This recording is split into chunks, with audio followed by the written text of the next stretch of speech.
Hello everyone, welcome to my channel.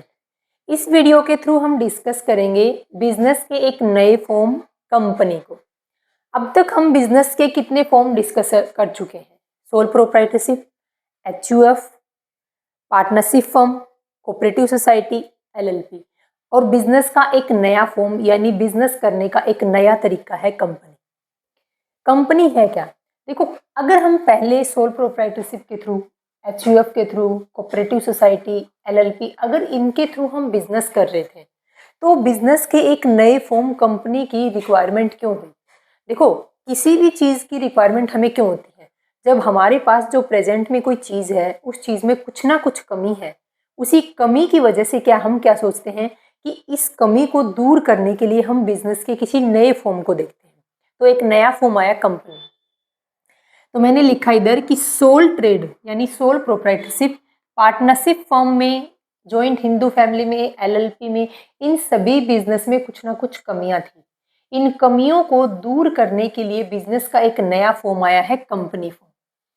Soul trade and partnership में कुछ कमी थी। इन कमी को दूर करने के लिए बिजनेस के एक नए फॉर्म का ओरिजिन हुआ है और उस बिजनेस के नए फॉर्म को बोलते हैं हम कंपनी। उस बिजनेस के नए फॉर्म को हम क्या बोलते हैं? कंपनी बोलते हैं। और इस कंपनी को हम क्या बोल सकते हैं? Other name joint stock company या फिर कंपनी ऑर्गेनाइजेशन भी बोल सकते हैं।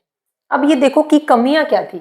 अब sole trade single person business कर रहा है, कितना पैसा लगा देगा सिंगल पर्सन बिजनेस के अंदर?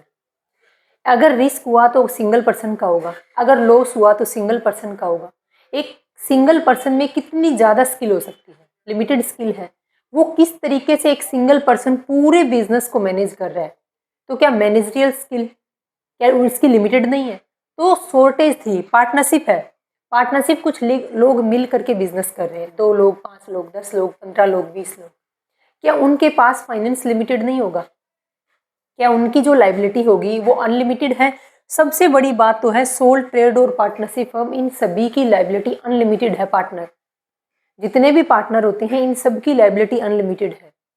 अगर कभी बिजनेस में ये हुआ कि लॉस हो गया और बिजनेस ने अपनी सारी एसेट्स सेल करके लाइबिलिटी की पेमेंट करने की कोशिश की बट नहीं हुई, तो पार्टनर की अपनी पर्सनल, अपनी प्राइवेट एसेट्स भी सेल करनी पड़ती हैं उस लाइबिलिटी को पे करने के लिए। इन्हीं सब कमियों की वजह से, यानी unlimited liability, lack of managerial capability, limited resource of finance, इन सभी कमियों की वजह से हमने बिजनेस के एक नए फॉर्म का ओरिजिन किया और उसको बोलते हैं कंपनी।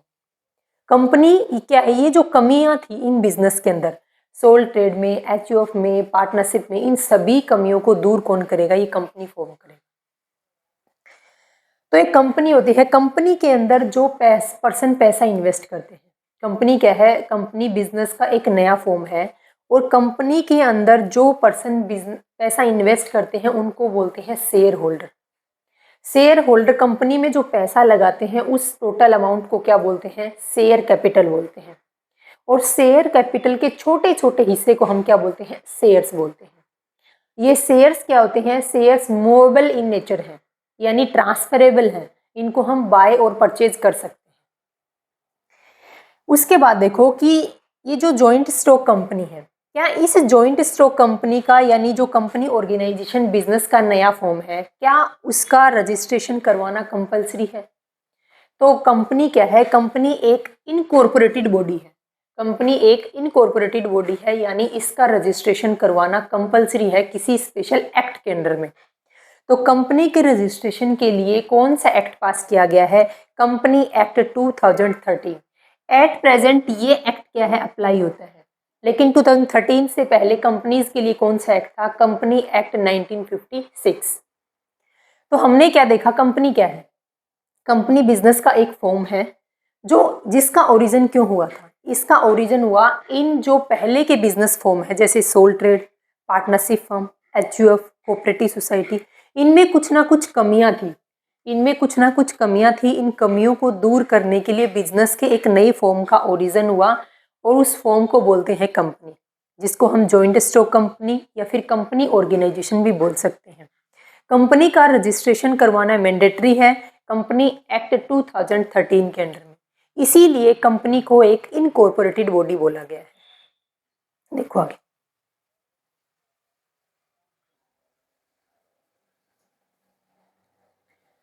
अब हम देखते हैं definition of A company.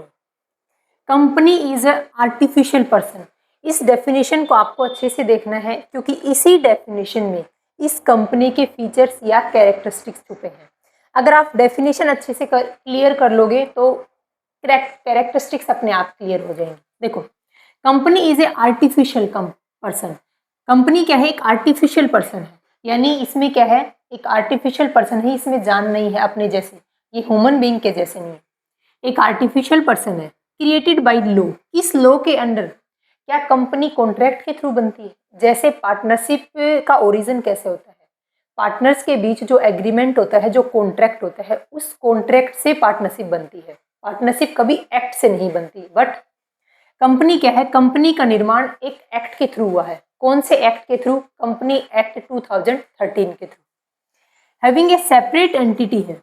Separate entity का मतलब कंपनी एक अलग यूनिट है और कंपनी में जो पैसा इन्वेस्ट करने वाले जो शेयर होल्डर हैं वो अलग यूनिट है।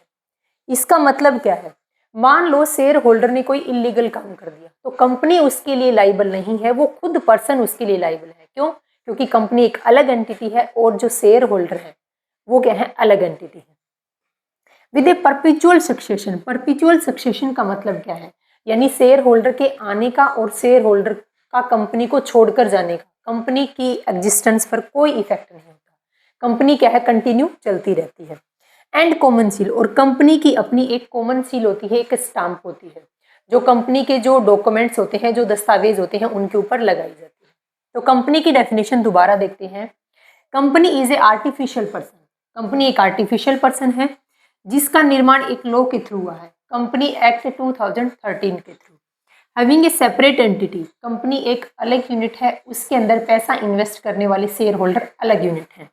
With the perpetual succession. इसका मतलब कंपनी लगातार चलती रहेगी, शेयर होल्डर आए या जाए, कंपनी की एग्जिस्टेंस पर कोई इम्पैक्ट नहीं होता। And common seal. और कंपनी के लिए क्या है? एक स्पेशल कॉमन सील होती है, उसकी एक स्टाम्प होती है, उसकी एक मोहर होती है, उसका एक नाम होता है। अब देखो, इधर मैंने एक पॉइंट लिखा है कि common seal is not mandatory. Common seal लेना, जो स्टाम्प होती है कंपनी की, वो लेना अनिवार्य नहीं है। तो ये कब से अनिवार्य नहीं है? ये कंपनी अमेंडमेंट एक्ट हुआ था 2015। कंपनी अमेंडमेंट एक्ट हुआ था 2015 के बाद में क्या है? कंपनी के लिए कॉमन सील लेना कंपलसरी नहीं है, मैंडेटरी नहीं है, आपकी चॉइस पर डिपेंड करता है। अगर कंपनी के जो बोर्ड ऑफ डायरेक्टर हैं, ये अगर ये उनकी इच्छा है तो कॉमन सील ले सकते हैं, अगर उनकी इच्छा नहीं है तो वो कॉमन सील नहीं ले सकते, क्योंकि कंपनी एक्ट में अमेंडमेंट हुआ था 2015 में। उसके बाद कॉमन सील लेना कंपलसरी नहीं। तो पॉइंट ये आती है कि जहां पर पहले डॉक्यूमेंट के ऊपर जहां स्टाम्प लगती थी, जहां पर कॉमन सील लगती थी, आज वहां पर वो दस्तावेज, वो डॉक्यूमेंट्स क्या है, उनके ऊपर वहां क्या यूज होता है? तो एट प्रेजेंट नाउ, यानी 2015 के बाद जो कंपनियां कॉमन सील नहीं लेती, जिनकी अपनी कॉमन सील, अपनी स्टाम्प नहीं होती, और जो डॉक्यूमेंट्स हैं उनके ऊपर जो कंपनी के साइन होते थे, एक तरीके से कॉमन सील क्या है? कॉमन सील एक कंपनी के साइन ही तो है। तो वहां पर उन डॉक्यूमेंट्स पर अब क्या यूज करते हैं? तो या तो 2 डायरेक्टर के साइन होंगे, ऑप्शनल है, या तो 2 डायरेक्टर के साइन होंगे, और या फिर 1 डायरेक्टर और कंपनी के सेक्रेटरी के साइन होंगे। कहने का मतलब क्या है? जहां पर डॉक्यूमेंट्स के ऊपर पहले कंपनी के साइन होते थे, यानी कंपनी की कॉमन सील लगती थी, वहां पर आज क्या होता है? वहां पर आज या तो दो डायरेक्टर के साइन होंगे, या तो 2 डायरेक्टर के साइन होंगे, या सेकंड ऑप्शन है 1 डायरेक्टर और 1 सेक्रेटरी के साइन होंगे उस स्टाम्प के ऊपर जहां पहले कंपनी की कॉमन सील लगती है। अब देखो, अब नेक्स्ट पॉइंट अपने पास है फीचर्स ऑफ कंपनी। एक कंपनी के फीचर्स क्या हैं?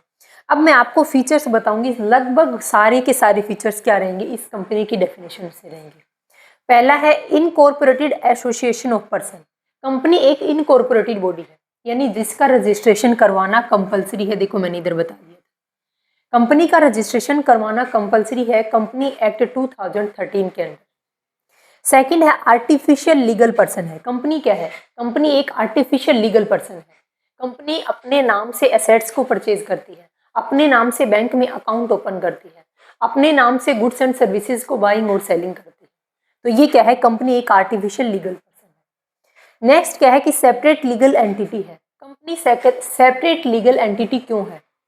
देखो सेपरेट लीगल एंटिटी का मतलब क्या है कि कंपनी एक अलग यूनिट है और कंपनी के अंदर पैसा इन्वेस्ट करने वाले जो शेयर होल्डर हैं वो अलग यूनिट है।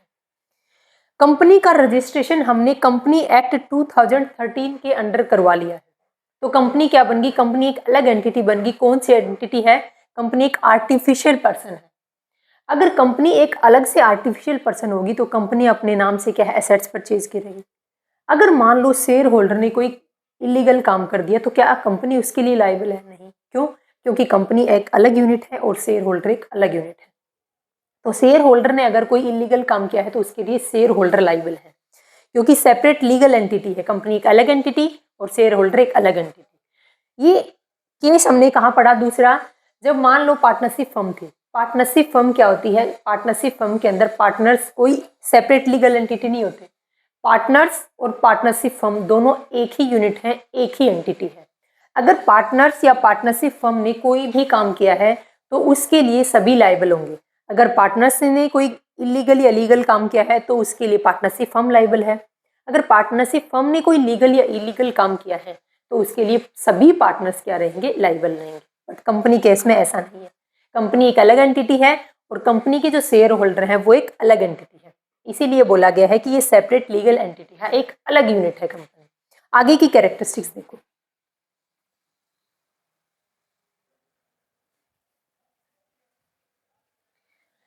नेक्स्ट कैरेक्टरिस्टिक्स है परपिचुअल सक्सेशन। कंपनी क्या है? एक परपिचुअल सक्सेशन है। इसका मतलब क्या है? यानी शेयर होल्डर के आने का और शेयर होल्डर के जाने का कंपनी की एग्जिस्टेंस पर कोई इम्पैक्ट नहीं होता। कंपनी क्या है? कंटिन्यू चलती रहती है। फिर है लिमिटेड लायबिलिटी। कंपनी के शेयर होल्डर की जो लायबिलिटी है वो लिमिटेड होती है। कहाँ तक लिमिटेड होती है? शेयर की फेस वैल्यू तक। मान लो एक शेयर की फेस वैल्यू 100 रुपीज है। कंपनी ने अब तक कितनी 80 रुपये मंगवा लिए। 80 रुपये कोल्ड अप है और 80 रुपये ही पेड अप है पर शेयर। तो मैक्सिमम उन शेयर होल्डर से कितना रुपया और ले सकते हैं पर शेयर? सिर्फ 20 रुपया हम उनसे और ले सकते हैं। तो जो कंपनी के अंदर जो शेयर होल्डर हैं उनकी लायबिलिटी क्या है? लिमिटेड है। कहाँ तक? शेयर की फेस वैल्यू तक। कॉमन सील कंपनी के लिए क्या है? कॉमन सील यानी कंपनी के साइन को क्या बोलते हैं? कॉमन सील बोलते हैं। क्या कॉमन सील कंपलसरी है? कंपनी एक्ट 2013 के अंदर एक अमेंडमेंट हुआ था जाकर 2015 में। अमेंडमेंट में क्या बोला गया था कि कंपनी के लिए कॉमन सील यानी कंपनी के जो साइन है वो लेना कंपलसरी नहीं है, आपकी चॉइस पर डिपेंड करता है। तो एट प्रेजेंट 2015 के बाद कंपलसरी नहीं है कॉमन सील कंपनी के लिए। नेक्स्ट है ट्रांसफरेबिलिटी ऑफ शेयर्स। कंपनी के जो शेयर होल्डर हैं क्या वो अपना शेयर ट्रांसफर कर सकते हैं किसी दूसरे पर्सन को? हाँ जी, बिल्कुल कर सकते हैं। जैसे मान लो पार्टनर्स थे। पार्टनरशिप फर्म के अंदर एक पार्टनर अपने इंटरेस्ट को ट्रांसफर करना चाहता है। इंटरेस्ट मतलब उसका जितना हिस्सा उस पार्टनरशिप फर्म में था उस हिस्से को वो किसी दूसरे पर्सन को ट्रांसफर करना चाहता है, तो वह क्या कर सकता है? नहीं। एक पार्टनर पार्टनरशिप फर्म के अंदर उसका जितना इंटरेस्ट है वो बाकी सभी पार्टनर की मंजूरी लिए बिना, यानी बाकी सभी पार्टनर अगर सेटिस्फाई हैं तो ही वो अपने शेयर को किसी दूसरे पर्सन को ट्रांसफर कर सकता है। बट कंपनी के केस में क्या है? शेयर होल्डर जब भी अपने शेयर को किसी दूसरे पर्सन को सेल करना चाहे वो कर सकता है। ये पॉइंट। नेक्स्ट क्या है? Separation of ownership and management. देखो ओनरशिप और मैनेजमेंट एक सोल प्रोप्राइटरशिप हमने पढ़ा था। सोल प्रोप्राइटरशिप बिजनेस का एक फॉर्म था, पार्टनरशिप बिजनेस का एक फॉर्म था। उसमें क्या था? मान लो एक सिंगल पर्सन बिजनेस कर रहा है तो बिजनेस का ओनर भी वही था और बिजनेस को मैनेज करने वाला भी वही था। पार्टनरशिप फर्म के अंदर बिजनेस के ओनर भी वही थे और बिजनेस के मैनेजमेंट यानी बिजनेस को संभालने वाले लोग भी वही थे। बट कंपनी के केस में क्या है? दोनों सेपरेट है।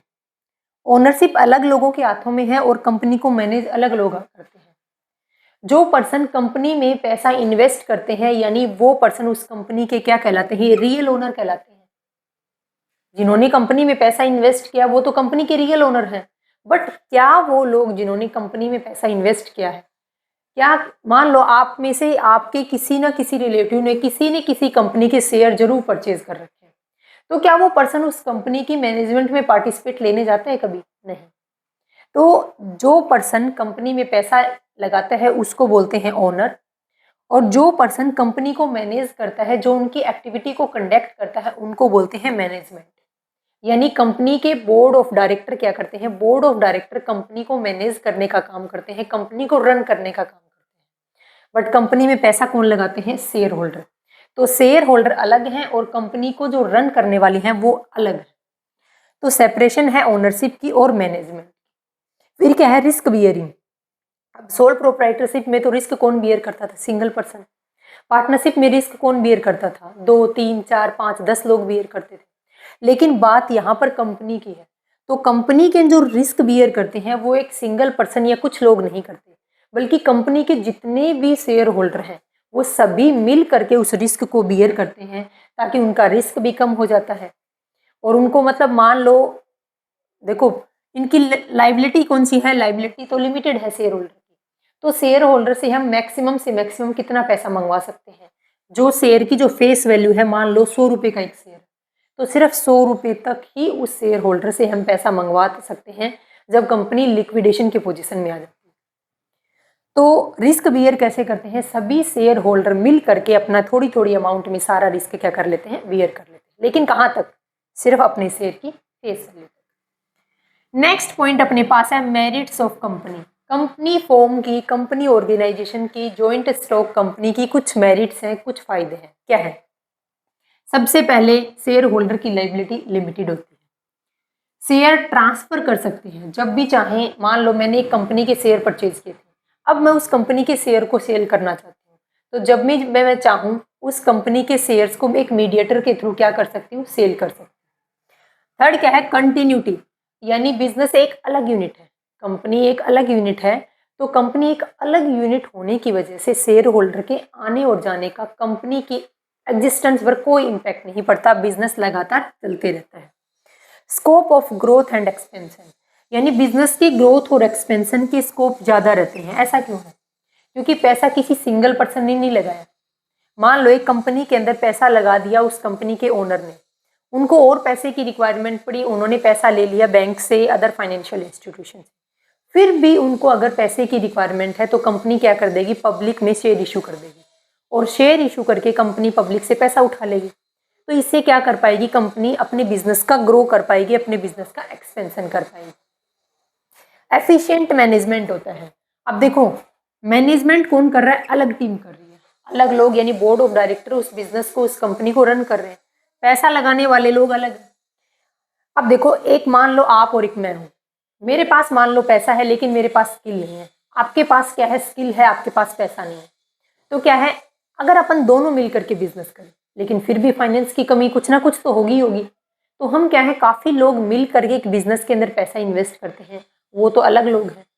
क्या हमारे में से सारे लोग, मान लो हमने 200 लोगों ने मिलकर के एक बिजनेस स्टार्ट कर रखा है जिसमें काफ़ी शेयर होल्डर, 200 शेयर होल्डर हैं कंपनी के, तो क्या उनमें इतनी स्किल होगी कि वो उस कंपनी को अच्छे परफेक्ट तरीके से रन कर पाए?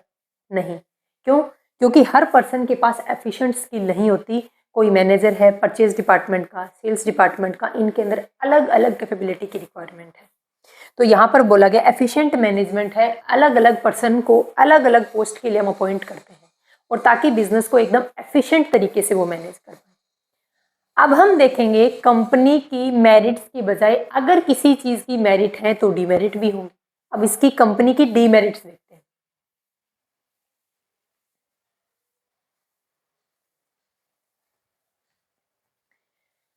नेक्स्ट अपने पास लिमिटेशन ऑफ कंपनी, यानी कंपनी की लिमिटेशन क्या है। सबसे पहली लिमिटेशन क्या है, डिफिकल्टी इन फॉर्मेशन। एक कंपनी को बनाना पड़ता है एक लॉ के अंडर, एक कंपनी एक्ट 2013 के अंडर। अगर कंपनी का इनकॉर्पोरेशन करवाना कंपलसरी है, यानी रजिस्ट्रेशन करवाना कंपलसरी है कंपनी एक्ट 2013 के अंदर, तो काफ़ी लीगल फॉर्मेलिटीज़ को कंप्लीट करना पड़ता है, यानी पेपर वर्क ज़्यादा होता है। एमओए को प्रिपेयर करना, memorandum of association, AOA article of association, prospect issue करना, इस तरीके से ये क्या डॉक्यूमेंट है वो हम नेक्स्ट वीडियो में पढ़ेंगे। बट इतना देखना है कि कंपनी का निर्माण करने के लिए, कंपनी को सेटअप करने के लिए काफ़ी लीगल फॉर्मेलिटीज़ कंप्लीट करनी पड़ती हैं। नेक्स्ट है लेक ऑफ सीक्रेसी। अब अगर कोई चीज़ है जिसको, अगर कोई इन्फॉर्मेशन ऐसी है जिसको पब्लिक से दूर रखना है, तो क्या ऐसा हो सकता है कि वो इन्फॉर्मेशन पब्लिक तक ना पहुँचे? क्यों? क्योंकि काफ़ी ज़्यादा चांस रहते हैं वो इन्फॉर्मेशन लीक होने के। रीज़न क्या है? क्योंकि कंपनी को ऑपरेट कोई सिंगल पर्सन नहीं कर रहा, बल्कि एक बोर्ड ऑफ डायरेक्टर के द्वारा उस कंपनी को ऑपरेट किया जा रहा है। शेयर होल्डर को अगर वो इन्फॉर्मेशन पता चल गई, बोर्ड ऑफ डायरेक्टर को अगर वो इन्फॉर्मेशन पता चल गई, देखो कुछ इन्फॉर्मेशन ऐसी हैं जो बोर्ड ऑफ डायरेक्टर को पता होती है, शेयर होल्डर को नहीं। क्या वो इन्फॉर्मेशन अगर पब्लिक में चली गई तो कंपनी की इमेज डाउन हो सकती है। तो कुछ इन्फॉर्मेशन ऐसी हैं जो सीक्रेट रखनी है, बट वो पब्लिक में रिवील हो जाती है। किसकी वजह से? कंपनी के ही पर्सन की वजह से। नेक्स्ट है लेक ऑफ मोटिवेशन। अगर मोटिवेशन की कमी कैसे होती है? देखो, कंपनी के अंदर पैसा इन्वेस्ट करने वाले अलग लोग हैं, शेयर होल्डर। कंपनी को रन करने वाले लोग अलग हैं, कंपनी की मैनेजमेंट यानी बोर्ड ऑफ डायरेक्टर। तो कंपनी में पैसा इन्वेस्ट अलग लोग करते हैं और कंपनी को चलाते अलग लोग हैं। तो जो कंपनी को रन करते हैं, जो कंपनी को कंट्रोल कर रहे हैं, मैनेज कर रहे हैं, उन लोगों को क्या मिल रहा है? क्या उन लोगों को प्रॉफिट का हिस्सा मिलता है? कंपनी के मैनेजर को क्या प्रॉफिट का हिस्सा मिलता है? कंपनी तो सैलरी बेस पर काम करती है, कंपनी का मैनेजर तो सैलरी बेस पर काम करता है। अब कंपनी के डायरेक्टर हैं, सेक्रेटरी हैं, ये क्या है? इनको तो सैलरी मिलती है ना पर मंथ, तो ये तो सैलरी बेस पर काम करेंगे। तो ये काम ये क्यों चाहेंगे कि हम एक्स्ट्रा टाइम दें? ये क्यों चाहेंगे कि हम कंपनी को एक्स्ट्रा एफर्ट्स लगाकर कंपनी को ग्रो कराएं? क्यों? क्योंकि इनको तो उनकी सैलरी मिलनी है। तो यहाँ पर मोटिवेशन की कमी है, क्योंकि जितना भी प्रॉफिट बचेगा ना, सारा का सारा जाएगा तो शेयर होल्डर के पास में। इनको क्या मिलने वाला है? बोर्ड ऑफ डायरेक्टर को, यानी जो कंपनी के सीईओ होते हैं, कंपनी के मैनेजर होते हैं, इनको क्या मिलता है? इनको तो सैलरी मिलती है अपनी। नेक्स्ट क्या है? Excessive government control. देखो, जब कंपनी को बनाया यानी जब कंपनी का एस्टेब्लिशमेंट किया गया, उस टाइम पर काफ़ी लीगल फॉर्मेलिटीज़ को कंप्लीट किया गया, काफ़ी डॉक्यूमेंट, काफ़ी दस्तावेज को कंपनी उसमें रजिस्ट्रार में क्या कराएगा? सबमिट करवाएगा। बट टाइम टू टाइम क्या करती रहती है कंपनी, और भी गवर्नमेंट कंपनी के ऊपर काफ़ी कंट्रोल रखती है। देखती है गवर्नमेंट की क्या कंपनी कोई ऐसा इलीगल काम तो नहीं कर रही जो कंट्री के लिए खतरनाक हो, क्या कोई इलीगल एक्टिविटी तो नहीं कर रही, कंपनी कितना प्रॉफिट अर्न कर रही है, क्योंकि टैक्स भी तो लेगी ना गवर्नमेंट हमारे से, क्योंकि कंपनी से कॉर्पोरेट टैक्स भी तो लिया जाता है ना गवर्नमेंट का। तो गवर्नमेंट कंपनी से कॉर्पोरेट टैक्स लगाती है कंपनीज के ऊपर, तो वो कितना कमा रही है, कितना हमें टैक्स दे रही है, तो गवर्नमेंट का काफ़ी कंट्रोल रहता है कंपनीज के ऊपर। Delay in decision. देखो, डिसीजन में डिले कैसे रहता है? अगर एक सोल प्रोप्राइटर है तो सोल प्रोप्राइटर पूरे बिजनेस को खुद मैनेज कर रहा है। अगर बिजनेस के अंदर कोई इंस्टेंट एक्शन लेना पड़ा, कोई इंस्टेंट डिसीजन लेना पड़ा, तो वो झट से ले लेगा, क्योंकि सिंगल पर्सन है जिसने पैसा लगाया है, सिंगल पर्सन है जो बिजनेस मैनेज कर रहा है। लेकिन कंपनी के अंदर पैसा लगाने वाले लोग अलग हैं और मैनेज करने वाले लोग अलग हैं। एक कंपनी के अंदर वेरियस डिपार्टमेंट है, परचेज डिपार्टमेंट है, सेल्स डिपार्टमेंट है, मैन्युफैक्चरिंग डिपार्टमेंट है, सर्विस डिपार्टमेंट है। क्या सभी डिपार्टमेंट को अगर बोल दिया जाए कि हमें एट ए टाइम रिपोर्ट चाहिए, क्या दे देंगे सभी डिपार्टमेंट? नहीं। तो इतनी सारे डिपार्टमेंट होने की वजह से, कंपनी का एरिया वाइड होने की वजह से, अगर हम चाहें कि इंस्टेंट डिसीजन लेना है हमें किसी पॉइंट पर, तो हम नहीं ले सकते। डिसीजन क्या होते हैं? काफ़ी चांसेस रहते हैं कि डिसीजन डिले हो जाते हैं, यानी सही टाइम पर सही डिसीजन नहीं लिए जाते। रीज़न क्या है? क्योंकि कंपनी का एरिया काफ़ी वाइड है, कंपनी के स्कोप ज़्यादा वाइड है। फिर क्या है? ओलिग्राफिक मैनेजमेंट है। देखो, ओलिग्राफिक का मतलब क्या है? ओलिग्राफिक का मतलब है कि कुछ लोगों के हाथ में कंपनी की टोटल कंट्रोल है।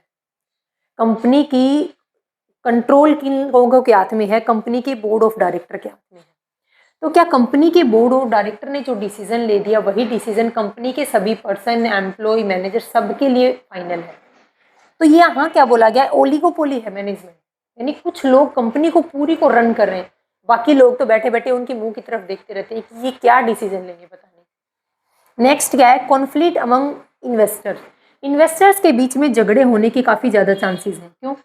देखो, जिस पर्सन ने कंपनी में पैसा इन्वेस्ट किया है, मान लो 2 पर्सन है, ए और बी। ए चाहता है कि जितना एट ए टाइम प्रॉफिट हुआ है, इस ईयर जितना प्रॉफिट हुआ है उसमें से इतना पार्ट, तो मान लो 100% प्रॉफिट है, 100 रुपीज़ का प्रॉफिट हुआ।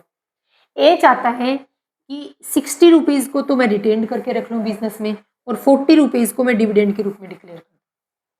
बी क्या चाहता है कि मैं 40 रुपीज़ को तो बिजनेस में रिटेन करके रख लूँ और 60 रुपीज़ का क्या कर दूँ? डिविडेंड डिक्लेयर कर दूँ शेयर होल्डर को। तो इनके बीच में क्या है? सभी शेयर होल्डर के बीच में एक पॉइंट पर तो सभी शेयर होल्डर सेटिस्फाई नहीं होते। तो क्या है, इनके बीच में क्या रहता है, कॉन्फ्लिक्ट रहता है, विवाद उत्पन्न हो जाता है, क्योंकि शेयर होल्डर ज़्यादा होते हैं और शेयर होल्डर ज़्यादा होने की वजह से किसी एक पॉइंट पर सभी पर्सन सेटिस्फाई हो जाए, ऐसा तो पॉसिबल नहीं। तो ये क्या थी, ये कंपनी की कुछ लिमिटेशन थी। तो हमने क्या देखा, अभी तक हमने ये डिस्कस किया था कि कंपनी क्या है, कंपनी बिजनेस का एक न्यू फॉर्म है। बिजनेस का एक ऐसा फॉर्म है जिसके अंदर बिजनेस में पैसा इन्वेस्ट करने वाले शेयर होल्डर की लायबिलिटी लिमिटेड होती है। वो क्या है, वो एक कंपनी एक्ट 2013 के अंदर अपने बिजनेस को, अपनी कंपनी को रजिस्ट्रेशन करवाना कंपलसरी है। उनका मेन एम प्रॉफिट अर्न करना है और सभी शेयर होल्डर में डिवाइड करना है। फिर हमने कैरेक्टरिस्टिक्स देखी थी कंपनी की, उसके बाद हमने कंपनी की मेरिट्स और कुछ डीमेरिट्स को डिस्कस किया था। ये टॉपिक अपना यहाँ होता है फिनिश। अब नेक्स्ट वीडियो में हम क्या देखेंगे कि कंपनी के टाइप्स, यानी कंपनी कितने प्रकार की होती है, उस टॉपिक को डिस्कस करेंगे। And now thank you.